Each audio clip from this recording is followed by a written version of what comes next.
आप सभी का एक बार फिर से आपके पसंदीदा YouTube channel study with Anil sir में स्वागत है। यह वीडियो पर्यावरण विषय के अंतर्गत प्रदूषण के ध्वनि प्रदूषण टॉपिक से लिया गया है। ध्वनि प्रदूषण बहुत ही महत्वपूर्ण टॉपिक है।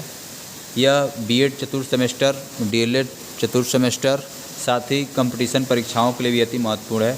तो इसमें हम बात करेंगे ध्वनि प्रदूषण की अर्थ, परिभाषा, कारण, दुष्प्रभाव और निराकरण के कौन से उपाय हैं। शेष वीडियो आपके डिस्क्रिप्शन बॉक्स में उसका लिंक दे दूंगा। अभी तक आपने नहीं देखा है तो उसको भी देख लीजिए। ये पार्ट 6 है। पीछे के पार्ट्स आपके नीचे डिस्क्रिप्शन बॉक्स में रहेंगे, उसको अवश्य देख लें। अभी तक आप हमारे चैनल से नहीं जुड़ पाए हैं तो चैनल को सब्सक्राइब कर लीजिए। वीडियो आपको अच्छी लगे तो ज़रूर शेयर कीजिएगा। आइए हम लोग सबसे पहले यहाँ पर पर्यावरण के अंतर्गत ध्वनि प्रदूषण को यहाँ सबसे पहले देखते हैं। सबसे पहले हम लोग ध्वनि प्रदूषण के बारे में देखते हैं कि ध्वनि प्रदूषण का अर्थ क्या है। इसको स्पष्ट कर लें, तब एक एक करके आगे देखा जाएगा। सबसे पहले हम लोग ध्वनि प्रदूषण को देखते हैं। ध्वनि प्रदूषण या अत्यधिक शोर किसी भी प्रकार के अनुपयोगी ध्वनियों को कहते हैं। ध्वनि प्रदूषण या अत्यधिक शोर किसी भी प्रकार के अनुपयोगी ध्वनियों को कहते हैं जिससे मानव और जीव जंतुओं को परेशानी होती है। इसमें यातायात के दौरान उत्पन्न होने वाला शोर मुख्य कारण है। अत्यधिक शोर से सुनने की शक्ति भी चले जाने का खतरा होता है। कहने का तात्पर्य है कि जो ध्वनि है, जो आवाज़ निकलती है, जो शोरगुल है, वह जब अधिक मात्रा में होती है तो उसी को हम ध्वनि प्रदूषण के नाम से जानते हैं, जो हमको क्या करती है, किसी न किसी रूप से खतरा उत्पन्न करती है। जैसा कि आप लोग जानते हैं कि ध्वनि ऊर्जा का ही एक रूप है जिसके गमन के लिए माध्यम की आवश्यकता होती है। ध्वनि किसी न किसी गति से संबंधित है, जैसे चलने, दौड़ने, खेलने, कंपन इत्यादि से। कंपन इत्यादि के समय उत्पन्न होने ध्वनियाँ, चूँकि ध्वनि का संबंध गति से होता है और गति का संबंध ऊर्जा से होता है, इस प्रकार ध्वनि एक प्रकार क्या है, ऊर्जा भी है। वह प्रदूषण जिसका संबंध ध्वनि की खास तीव्रता से है वह ध्वनि प्रदूषण कहलाते हैं।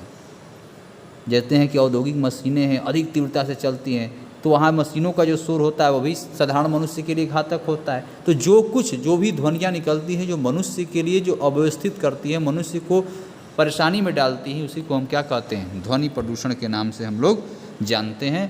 तो ध्वनि प्रदूषण कहीं न कहीं देखा जाए तो मानव के मानसिक क्रियाओं को भी बिंद डालता है, और इसी को अगर मानसिक रूप से अगर हमको प्रभाव डालता है या शारीरिक रूप से प्रभाव डालता है, यही क्या है, ध्वनि प्रदूषण है।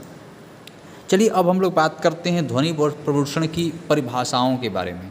परीक्षाओं में पूछता है कि ध्वनि प्रदूषण की परिभाषा किसी के अनुसार दीजिए। तो देखिए, ध्वनि प्रदूषण के अर्थ को स्पष्ट करने के लिए विभिन्न विद्वानों ने कुछ परिभाषाएं दिया है। उस परिभाषा के बारे में आप जिक्र करते हैं। सबसे पहले हम परिभाषा देखते हैं बी राय जी के अनुसार।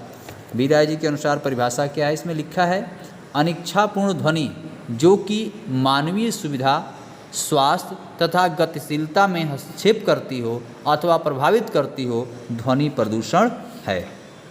ये उन्होंने लिखा है, बी राय के जी के अनुसार है। देखिए, कोई भी परिभाषा इन्वर्टेड कॉमा में लिखिएगा, और अगर विस्तृत प्रश्न आते हैं तो उसमें कम से कम 2 से 3 परिभाषाएं किसी के अनुसार देनी होती है, जिसमें बी राय जी के अनुसार यही लिखा है कि अनिच्छापूर्ण ध्वनि जो कि मानवीय सुविधा, स्वास्थ्य तथा गतिशीलता में हस्तक्षेप करती हो, मानवीय सुविधा या स्वास्थ्य में कहीं भी हस्तक्षेप करती हो अथवा प्रभावित करती हो, क्या है, ध्वनि प्रदूषण। एक और परिभाषा हम देख लेते हैं, यहाँ पर लिखा है आई.जे. सिमन्स के अनुसार। इनकी क्या परिभाषा है, इनको थोड़ा सा हम लोग देख लेते हैं। आई.जे. सिमन्स ने जी क्या लिखे हैं ये, देखिए कोई परिभाषा इन्वर्टेड कॉमा में जरूर लिखिएगा। इनके अनुसार है, बिना मूल्य की अथवा अनुपयोगी ध्वनि ही ध्वनि प्रदूषण है। बिना मूल्य की अथवा अनुपयोगी ध्वनि जिसकी आवश्यकता नहीं है, वो ध्वनियाँ क्या होती हैं, ध्वनि प्रदूषण का कारण बनती हैं। तो ये आई.जे. सिमन्स के अनुसार है। अर्थात अपने रूप में कहा जाए, स्पष्ट तौर पर कहा जाए तो मनुष्य के लिए कुछ डेसिबल निर्धारित हैं। अगर वह माने ध्वनि की इकाई होती है डेसिबल, डेसिबल से नापा जाता है। अगर उसके आधार पर अगर उससे थोड़ी सी अधिक हो जाती है मात्रा तो उनके लिए हानिकारक हो जाती है। तो आइए पहले ध्वनि प्रबलता देख लेते हैं, तब हम आगे बढ़ते हैं। ध्वनि की प्रबलता क्या है। जैसा कि आप जानते हैं कि ध्वनि की जो प्रबलता है यह डेसिबल में नापी जाती है। डेसिबल इकाई है ध्वनि की, कई बार परीक्षाओं में पूछता है। तो देखते हैं सबसे पहले श्वसन। जैसे हम कोई बात सांस लेते हैं तो सबसे कम डेसिबल 10 डेसिबल इसी का होता है, श्वसन का। इसके बाद मान लीजिए कोई हम आपस में फुसफुसाहट माने बात करते हैं, कहते हैं कि एकदम साई साई कहते हैं देहाती भाषा में बात करना, फुसफुसाहट, तो इसका जो डेसिबल है परीक्षाओं में पूछता है, ऑप्शनल पेपर में भी, तो 10 से 30 डेसिबल होता है। मान लीजिए घड़ी की टिक टिक की जो आवाज़ देखते हैं वो आवाज़ आपको सुनाई देती है, वो भी 10 से 30 डेसिबल की होती है। धीमी रेडियो है उसका भी 30 से 40 होता है। मनुष्य जो साधारण वार्तालाप करता है एक दूसरे से उसकी जो डेसिबल होती है 40 से 60 के बीच में होती है। लाउड स्पीकर की 60 से 80 होती है। हल्का यातायात की 70, व्यस्त आबादी जहाँ है वहाँ हमेशा शोर सुनाई देता है 80। बिजली की जो गरज है 120 डेसिबल। हवाई जहाज़ की 100 डेसिबल। तो ये डेसिबल बार बार पूछते हैं। ध्यान रखिएगा, मनुष्य 40 डेसिबल तो वार्तालाप करता है, 85 से अधिक सहन नहीं कर पाता है। 85 डेसिबल से अधिक शोर बहुत ही घातक होते हैं। तो ये क्या है, कुछ देख लेते हैं। कुछ डेसिबल की इकाइयाँ यहाँ पर दी गई हैं। इसके बाद आपको देखिए यूएनओ ने भी परिभाषित किया है। यूएनओ ने भी कहा है कि 55 डेसिबल तक कोई दिक्कत नहीं है सामान्य व्यक्ति के लिए, लेकिन अगर वही 55 डेसिबल से अधिक होता है तो वह आपका क्या होगा, ध्वनि प्रदूषण में आएगा। तो आपने यहाँ कुछ डेसिबल देखा। डेसिबल के बाद हम बात करते हैं ध्वनि प्रदूषण के कारण एवं स्रोतों के बारे में। तो ध्वनि प्रदूषण के कौन से कारण हैं या कौन से स्रोत हैं? तो देखिए ध्वनि प्रदूषण के 2 कारक हैं या 2 स्रोत आप मान सकते हैं, प्राकृतिक स्रोत और कृत्रिम स्रोत। सबसे पहले हम बात करते हैं प्राकृतिक स्रोत के बारे में। तो प्राकृतिक स्रोत का तात्पर्य बस ये है, जैसे आप लोग समझते हैं, जैसे मान लीजिए कोई क्षेत्र विशेष है जहाँ पर ज्वालामुखी विस्फोट होते हैं, ज्वालामुखी घटना आपको देखने को मिलती है, या बिजली की गड़गड़ाहट आप देखते हैं, बिजली का गर्जना आप देखते हैं। तो ये आवाज़ जो तेज़ आवाज़ आती है तो इसकी भी डेसिबल इकाई आपको दिखाए है।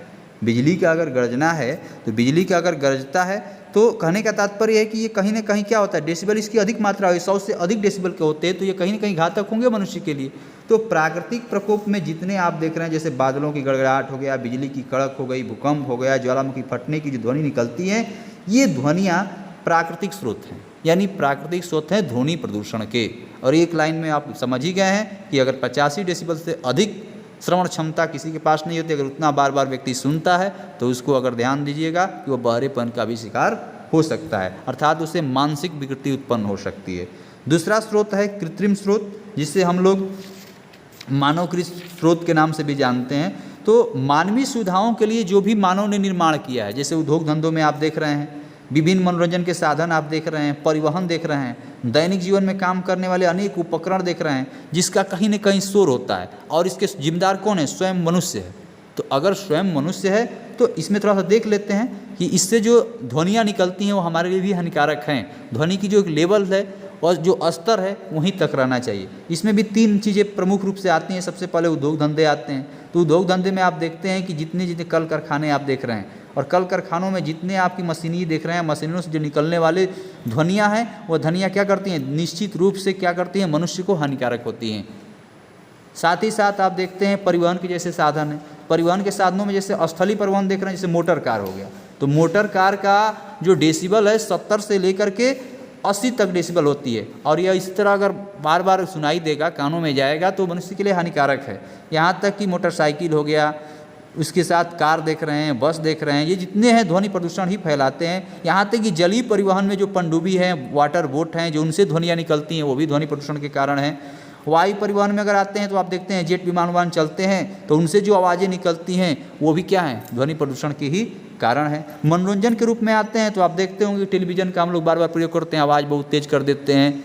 ठीक, गाना सुनने के लिए हम लोग प्रयोग करते हैं, टेप रिकॉर्डर का बहुत तेज़ करते हैं, तो ये सब कृत्रिम है। दीपावली दशहरे में हम लोग पटाखे छोड़ते हैं, तो ये सब ध्वनि प्रदूषण को फैलाते हैं। तो ध्वनि प्रदूषण के 2 कारण हैं, प्राकृतिक स्रोत के रूप में और कृत्रिम स्रोत के रूप में, जो ध्वनि प्रदूषण के फैलाने के कारण हैं। अब प्रश्न ये आता है कि ध्वनि प्रदूषण के दुष्प्रभाव क्या हैं? अगर ध्वनि प्रदूषण बढ़ता रहा तो इसका दुष्प्रभाव हमको देखने को क्या मिलेगा?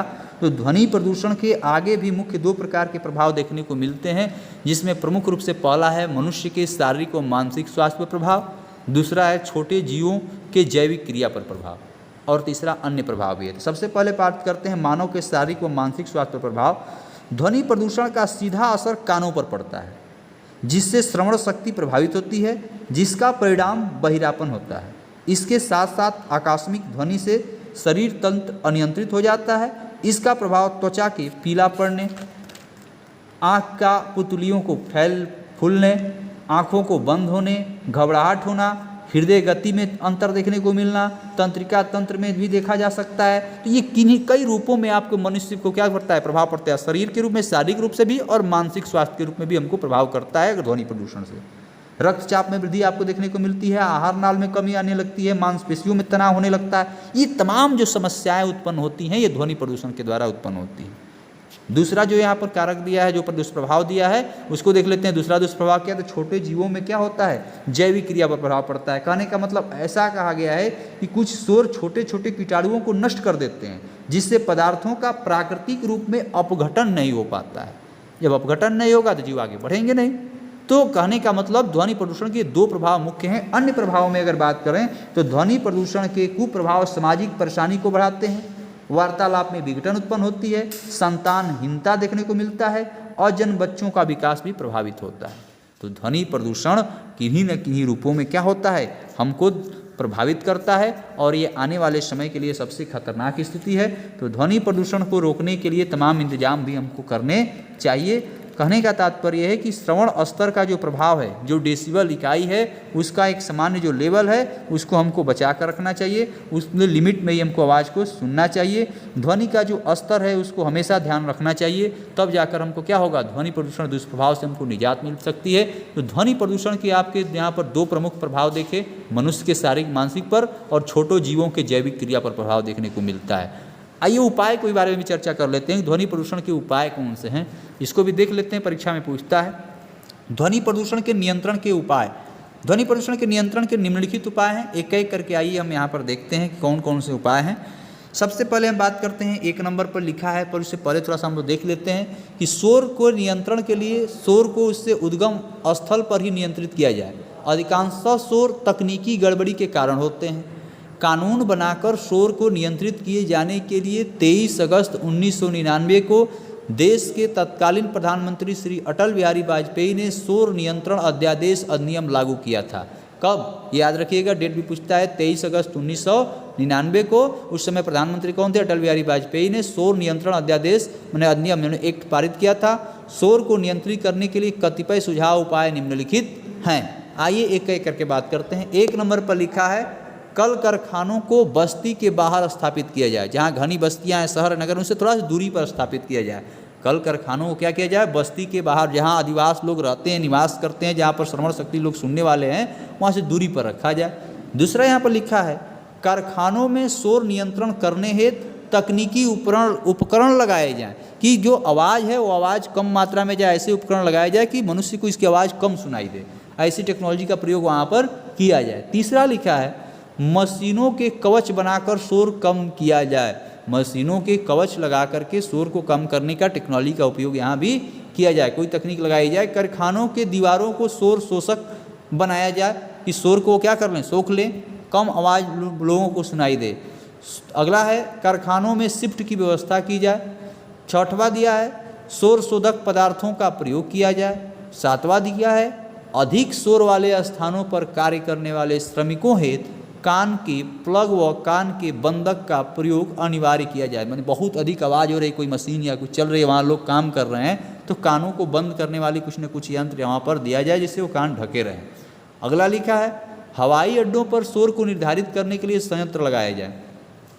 हवाई अड्डों पर देखते हैं कि बार बार आवाज़ जहाज़ें उतरती जाती रहती हैं, वहाँ के आसपास जो अधिवासी हैं हमेशा प्रभावित रहते हैं, तो कोई ऐसे ही संयंत्र लगाया जाए। उसकी बात जैसे उदाहरण के लिए दिया है कि लंदन में 102 तथा न्यूयॉर्क हवाई अड्डे पर 112 डेसिबल से अधिक शोर करना क्या है, वर्जित है। अगला आते हैं, जेट यानों में टर्बोजेट इंजनों के निर्माण पर शोर अवशोषक लगाए जाएं। अगला दिया है 10वां नंबर, कार्यालयों, पुस्तकालयों, अस्पतालों, विद्यालयों आदि की भवन सामग्री में शोर निरोधकों का उपयोग किया जाए। साथ ही अगला दिया है, कार व ट्रक निर्माताओं द्वारा इंजन के मफलरों का प्रयोग किया जाए। माने ऐसे इंजन बनाया जाए कि उसकी आवाज़ अधिक न हो। जैसे ही कहें कि मनुष्य की जो डेसिबल इकाई है 45 है, 45 अधिक सुनेगा ना, तो ऐसी इकाई बनाई जाए कि बहुत अधिक वो इंजन आवाज़ न करें। ऐसे उपकरण वहाँ जहाँ बनाए जा रहे हैं निर्माताओं द्वारा, तकनीक का ऐसा विकास किया जाए। अगला है, घरेलू उपकरणों तथा दूरदर्शन में शोर कम करने की तकनीक विकसित की जाए।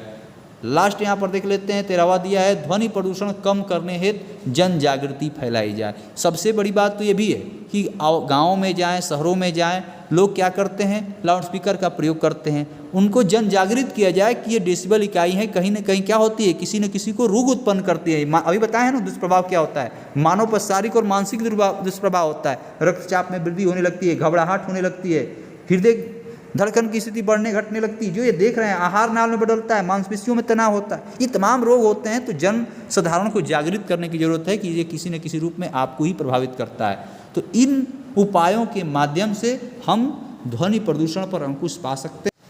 तो इस वीडियो में हम लोगों ने ध्वनि प्रदूषण के अर्थ देखा, परिभाषा देखा, ध्वनि प्रदूषण की जो डेसिबल इकाई है उसके कुछ इकाइयों के बारे में हमने देखा, किसके कारण कितनी इकाई किसकी होती है, साथ ही साथ इसके क्या दुष्प्रभाव हो सकते हैं इसको भी देखा, ध्वनि प्रदूषण के कौन से स्रोत कारण हैं उसको भी देखा, और इसके निराकरण के उपाय भी देखे। अगर वीडियो समझ में ना आए तो वीडियो को एक बार दोबारा आप देख सकते हैं। फिर मिलते हैं नए टॉपिक के साथ। धन्यवाद।